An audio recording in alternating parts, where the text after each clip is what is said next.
Karlene Anderson, and I am a phenomenal woman.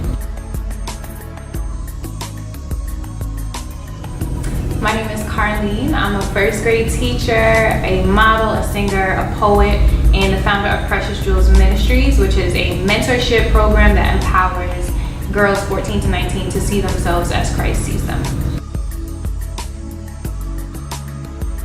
And the women's movement is amazing for young women like me.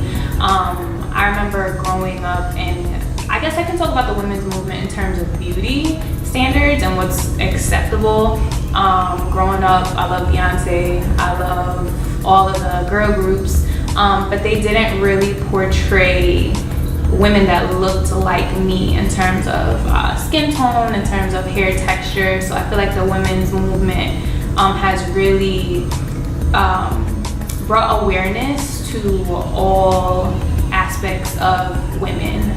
There's not one standard of beauty, there are multiple standards of beauty. So I feel like the women's movement has been very liberating to us.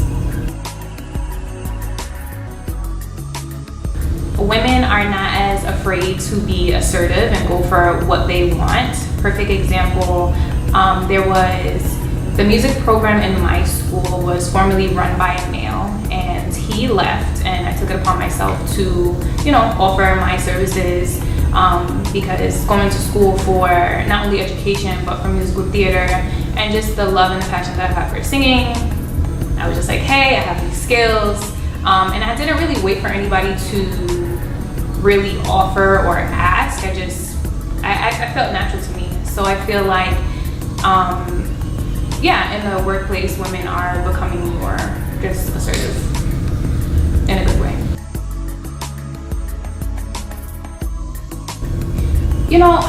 I was talking to someone seriously and I really, really liked them, and they said I intimidated them. And I feel like men my age, because I have a stable job, I recently got my own apartment, which I'm very proud of.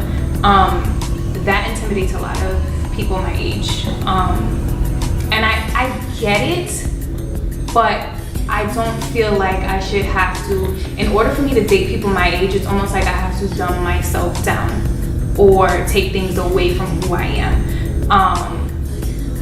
Now I can do everything myself, so if I'm dating someone my age, I don't really ask for anything but their time, if that's all that they can give me, which is fine. And then the maturity thing, they want to buy Jordans, and now I love looking nice and I love nice things, but I'm about how is this gonna impact my future. I'm thinking about investments. I want to buy a house, I want land, I want things that are gonna stick.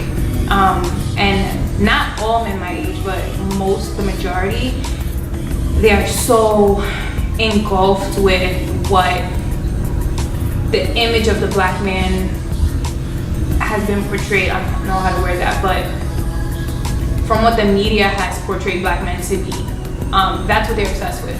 They're not looking at things that are long lasting, they're looking at instant gratification, and I can't.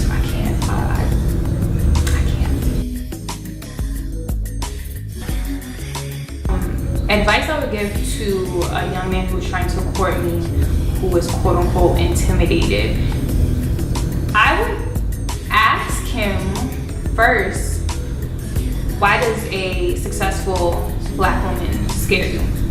I think I would ask first, and then the advice I would give is just be open. You can shut out so many doors and so many opportunities and long-lasting relationships if you allow fear from something that you don't have, from your own insecurities, because that's all it is.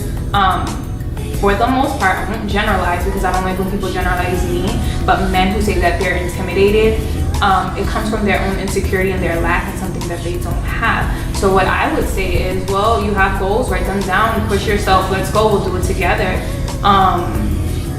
I don't belittle, because oh my gosh, college was hard and it was the struggle. I remember when I had like 18 cents in my bank account, and I was just trying to and I wouldn't ask my parents for anything, and I just tried to do it by myself. So I get that especially as a black man, like it's hard.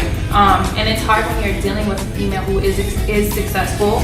But I would say don't close your mind, because we're not the quote unquote successful black woman. We don't have the mindset of being stuck up. Some of us, down to earth, like just, you know, want to find an equal. I could go on about this forever, but I'll stop.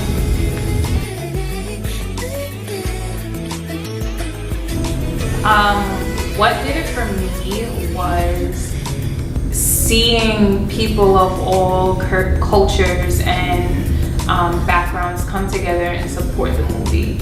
I haven't seen a movie do that for people in general ever for me.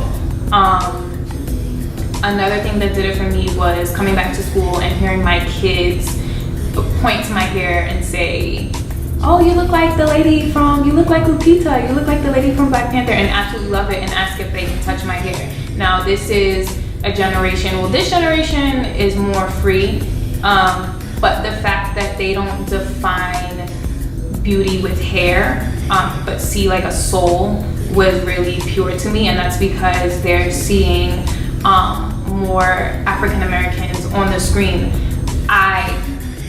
Usually we see other races and we're like the one black dude or the one black woman, and then we die. To see us dominate the screen was very groundbreaking for me.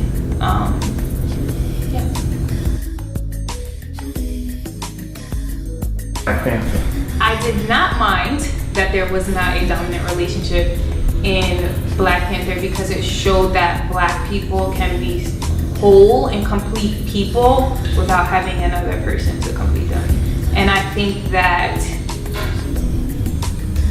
in itself, especially for young people, is so important. And you know what, I'll speak for myself. It just made me, yes, it would be nice, but regardless of whether I have a person there or not, I'm whole and I'm complete. And yeah, so no, it didn't bother me. I guess if I had to add something to the movie, it would probably be what they had towards the ending with, without giving too much away, them revealing their society and their wealth and kind of spreading it and allowing the world to see, hey, we're not broke, we don't live in the dirt, we have all of these things, and here's how we're going to show you how to be successful. And that's different for African Americans or black people or African people to show, to display that they're the ones with the knowledge of how to be wealthy. So that's what I would do.